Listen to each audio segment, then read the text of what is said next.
long has it been since you had your stroke? It's a year now, but I left the hospital this time last year. I left the hospital and I went to rehab. Okay. And I went to rehab from May 22nd to September 23rd doing the rehab and the physical therapy. Okay.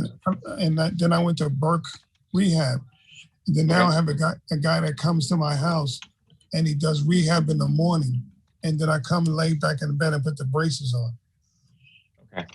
So how long are you wearing those braces then, Kevin? About 3 hours a day. 3 hours a day. Okay. And those are only about your ankles, right? Or are they out about your knee as well?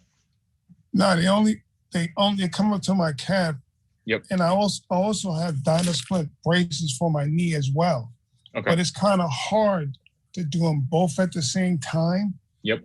Because I got, it's the dynaflex motion and range of motion. I don't know how you guys, one brings the knee down and one brings the knee lock. But I can move my knees a little bit. I can move them a little bit. They just won't bend 90 degrees. So when I sit in the wheelchair, it's like my knees are straight out. Okay. Okay. But I'm more like my therapist said, he wanted to do a surgery and stretch my Achilles tendon. But I don't know if that's going to release my knees. I mean, not my knees. I don't know if it's going to reach my ankles. Sure.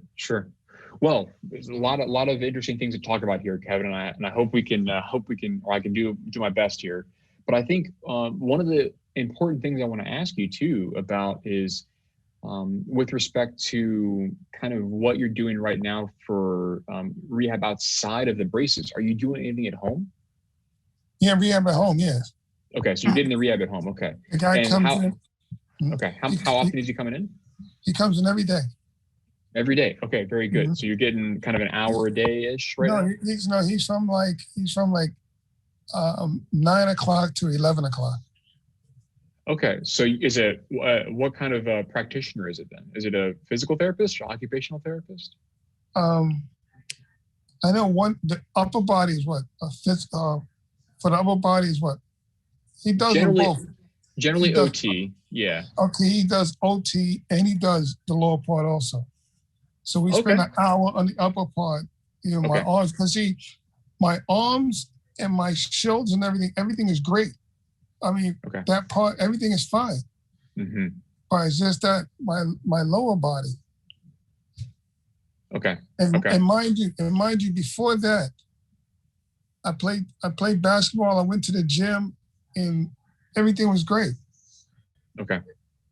Yeah, that's the unfortunate thing about stroke, because it doesn't really care who you are. And this is just one of the most tragic things about it. And I think when it comes to something like the Motus foot, it seems to be a good fit for you with respect to kind of where you're having problems. I think so. I don't know if they had the opportunity to kind of walk you through the process, but effectively, you can kind of think of it like the gas pedal of a car, where it can kind of move up and down like that fashion, but it's not simply just a passive movement, right? That's not the whole point. The point is for you to engage in that rehab. And so, like I was talking with Joel earlier, it has those sensors to figure out how much movement you have. It's okay if it's 0 to start with. Then it has the ability to help you move. And it's going to give you that biofeedback, sort of the consequences. This term biofeedback is a little bit intimidating, but really it's fundamentally, what's the consequence of your movement? Did you move? Did you not move? How good was that movement? Was it enough? Was it not enough? Those sorts of things are then fed back to you to help you learn how to control that movement again. And so something like where in your situation where you're having this significant restriction in movement, you have to start from kind of first principles. And those first principles are fairly simple. We got to get range of motion back, and we got to get your strength back. And then we can layer on top of that this precision movement. And so I think something like the Motus foot is good to kind of start building those foundational blocks and giving you the next steps to transition into volitional control of movement.